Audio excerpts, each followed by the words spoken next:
दोस्तों, जरा सोचिए उस देश के बारे में जो खुद आतंकवाद को अपनी विदेश नीति का हिस्सा मानता है। वही देश आज आतंकवाद को रोकने वाली संयुक्त राष्ट्र की कमेटी में वाइस चेयरमैन बना बैठा है। जी हां, बात हो रही है पाकिस्तान की। यह फैसला लिया गया है यूनाइटेड नेशंस सिक्योरिटी काउंसिल में। लेकिन सबसे चौंकाने वाली बात यह है कि अमेरिका, ब्रिटेन, फ्रांस और यहां तक कि भारत का पारंपरिक दोस्त रूस भी इस फैसले को न तो रोक सका और न ही रोकने की कोशिश की। भारत ने हमेशा आतंकवाद के खिलाफ सख्त और स्पष्ट रुख अपनाया है। हाल ही में पहलगाम में हुए आतंकी हमले में पाकिस्तान समर्थित आतंकियों ने निर्दोष भारतीयों को सिर्फ उनके धर्म के आधार पर निशाना बनाया। और ठीक इसी वक्त पाकिस्तान को यूएन की एंटी टेरर कमेटी में प्रमुख पद सौंप देना एक वैश्विक पाखंड की मिसाल है। यह उस अंतर्राष्ट्रीय व्यवस्था की पोल खोलता है जो शांति की बातें तो करती है, लेकिन आग लगाने वालों को ही पानी की बाल्टी थमा देती है। भारत इस तरह की चुनौतियों को नए मोड़ में बदलना जानता है।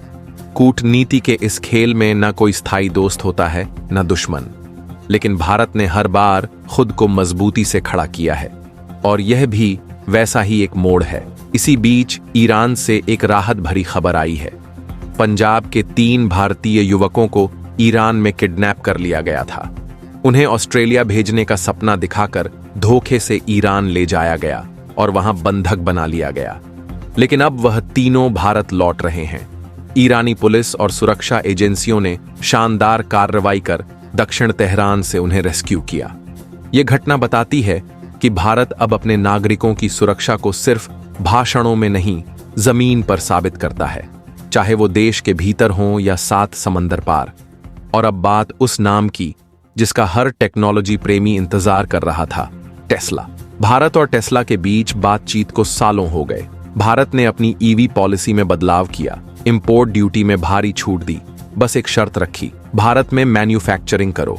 लेकिन अब खबरें आ रही हैं कि टेस्ला भारत में सिर्फ शोरूम खोलना चाहती है, फैक्ट्री नहीं। ह्युंडई, स्कोडा, मर्सिडीज जैसी कंपनियां भारत को मैन्युफैक्चरिंग हब मान चुकी हैं। लेकिन एलन मस्क शायद भारत के आत्मनिर्भरता संकल्प को हल्के में ले रहे हैं। क्या भारत को अब और झुकना चाहिए, या फिर वह दिन दूर नहीं जब मस्क को इस गलती का पछतावा होगा? इस बीच आसमान की ओर नजर डालें तो भारतीय वायुसेना के मिग-16 फाइटर जेट्स अब 2025 तक पूरी तरह रिटायर कर दिए जाएंगे। इन विमानों ने भारत के कई युद्धों में दुश्मनों के पसीने छुड़ा दिए थे। लेकिन अब वक्त है नई ताकतों के उभार का। भारत को जल्द ही अपने 114 फाइटर जेट्स के टेंडर को पूरा करना होगा, ताकि आने वाले दशक की रक्षा रणनीति मजबूत हो सके। उधर देश की सेहत से जुड़ा एक अहम फैसला आया है। मेडिकल रिप्रेजेंटेटिव्स यानी फार्मा कंपनियों के एजेंट्स को अब सेंट्रल गवर्नमेंट हॉस्पिटल्स में घुसने नहीं दिया जाएगा। मोदी सरकार ने साफ कहा है, मरीजों के हित के साथ कोई समझौता नहीं होगा। और अब बात भारत की डिजिटल ताकत की।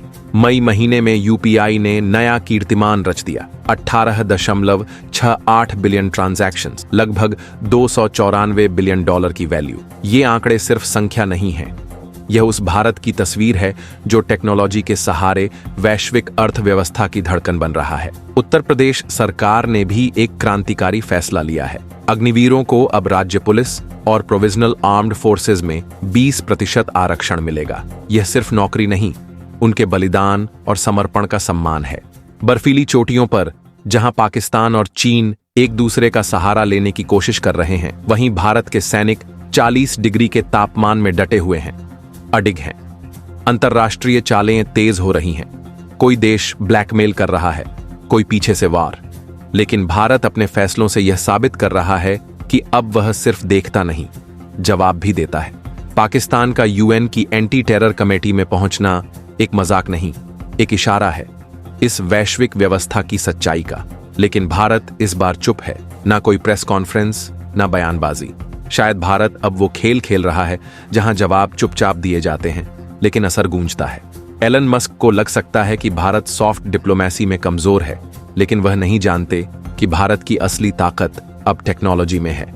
ओला, महिंद्रा, टाटा, ये कंपनियां टेस्ला की परछाई नहीं बनना चाहती, वह खुद ब्रांड बन रही हैं। अगर 3 साल में टेस्ला भारत नहीं आई तो हो सकता है टेस्ला को पछताना पड़े। ईरान से 3 भारतीयों की वापसी एक रेस्क्यू नहीं, एक संदेश है। अगर आप भारतीय हैं तो आप अकेले नहीं हैं। यह एक संकेत है उस ग्लोबल भारत का जो अब अमेरिकी कूटनीति की बराबरी करने की राह पर है। MiG-21 की विदाई सिर्फ एक युग का अंत नहीं, एक नए युग की शुरुआत है, जब भारत सिर्फ आयात नहीं करेगा, खुद बनाएगा और दूसरे देश भारत से डील करने की कतार में होंगे। तेजस, AMCA जैसे प्रोजेक्ट्स इसी सपने की बुनियाद हैं। BSF जवान की हालिया घटना एक चेतावनी है कि अब बॉर्डर सिर्फ सुरक्षा की जगह नहीं है, यह मानवाधिकार और गरिमा की भी लड़ाई बन गई है। भारत शायद जल्द ही बॉर्डर मैनेजमेंट का नया मॉडल लाए, जहां बंदूकें हों लेकिन साथ में हो तकनीक और डिप्लोमेसी। और आखिर में UPI। आज यह सिर्फ ट्रांजैक्शन सिस्टम नहीं बल्कि भारत की सॉफ्ट पावर है। मुमकिन है कल को भारत इसी टेक्नोलॉजी को दुनिया को एक्सपोर्ट करे और तब भारत सिर्फ रणनीतिक ताकत नहीं, डिजिटल ताकत बन जाए। तो दोस्तों, मिलते हैं एक नई वीडियो के साथ। जय हिंद।